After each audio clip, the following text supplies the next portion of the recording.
करेंगे balance sheet के बारे में। बैलेंस शीट बनाना कोई बड़ी बात नहीं है, इसकी यदि ग्रुपिंग सही ढंग से किया जाए तो बैलेंस शीट बड़े आराम से बन जाएगी। मेन ध्यान रखना पड़ेगा कि जब भी हम जर्नल कोई बनाते हैं तो उसकी ग्रुपिंग, जब भी अकाउंट क्रिएट करेंगे तो उसका ग्रुपिंग सही ढंग से सही अकाउंट में जाए। तो बैलेंस शीट बनाने के लिए पहला है, हम हेडिंग लिख दिए liability amount, assets amount. Capital account, capital account में जितने प्रोमोटर्स पार्टनर होते हैं उनकी पूंजी जो लगी रहती है वो कैपिटल अकाउंट में जाती है।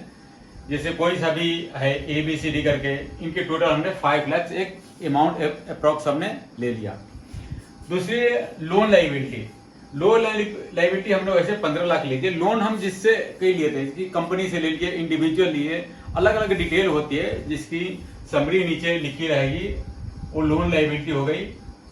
तो उसकी लोन हमने ले लिया 15 लाख रुपए, वैसे एग्जाम्पल के लिए समझाने के लिए। दूसरी करेंट लायबिलिटी, करेंट लायबिलिटी में भी बहुत तरह की होती है, जैसे duty and taxes, सन्डी creditors. Duty and taxes में आ गया ESI payable, PF payable, income tax, GST etcetera, current liability हो गया। इसकी टोटल हमने ले लिया 3 टैक्स। अब आते हैं एसेट साइड में। फिक्स एसेट, फिक्स एसेट हमने ले लिया 4 लाख की।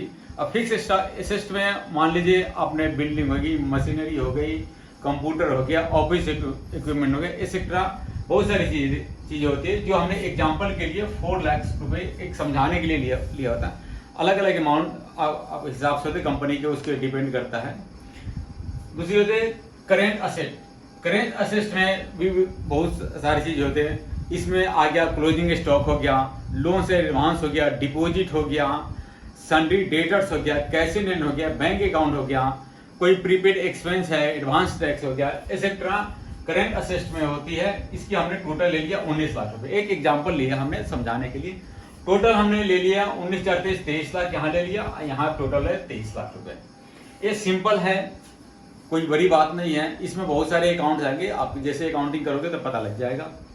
आते हैं प्रॉफिट एंड लॉस अकाउंट में। प्रॉफिट एंड लॉस अकाउंट में पहले आएगी ओपनिंग स्टॉक। जो भी हमारे पास स्टॉक होगी उसकी ओपनिंग स्टॉक आएगी। ओपनिंग स्टॉक ले लिया। परचेज, जो भी हम परचेज करेंगे तो परचेज आएगी। हमने ओपनिंग स्टॉक 7 लाख ले लिया, परचेज ले लिया 25 लाख। इसी तरह सेल्स ले लिया हमने 20 लाख, क्लोजिंग स्टॉक ले लिया 18 लाख रुपए।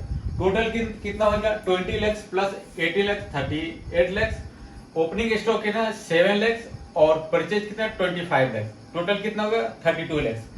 अब 38 lakh minus 32 lakh, gross profit कितना हो गया हमारा 6 लाख रुपए। ये हमारी ग्रॉस प्रॉफिट है, नेट प्रॉफिट नहीं है। अब ग्रॉस प्रॉफिट हमारे 6 लाख हो गया और मान लीजिए इसमें हमारे इनडायरेक्ट इनकम भी है कोई, हमने वैसे ऐड कर लिया 4 लाख रुपए।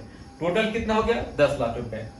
अब हमारी एक्सपेंस भी होगी, एक्सपेंस भी हो गया, रेंट हो गया, सैलरी हो गई, बाकी बहुत सारी चीजें जो है हमारा जो एक्सपेंस में आएगी, कन्वेंस हो गया, बिजनेस प्रमोशन है, एक्सेट्रा एक्सपेंस की बहुत सारी चीजें होते हैं। एक्सपेंस हमने ले लिया 7 लाख। नेट प्रॉफिट कितना हो गया 10 लाख माइनस 7 लाख 3 लाख। ये हमारा नेट प्रॉफिट हो गया। इस तरह से सिंपल सा है, कोई बैलेंस शीट बनाना, प्रॉफिट एंड लॉस बनाना कोई बड़ी बात नहीं है।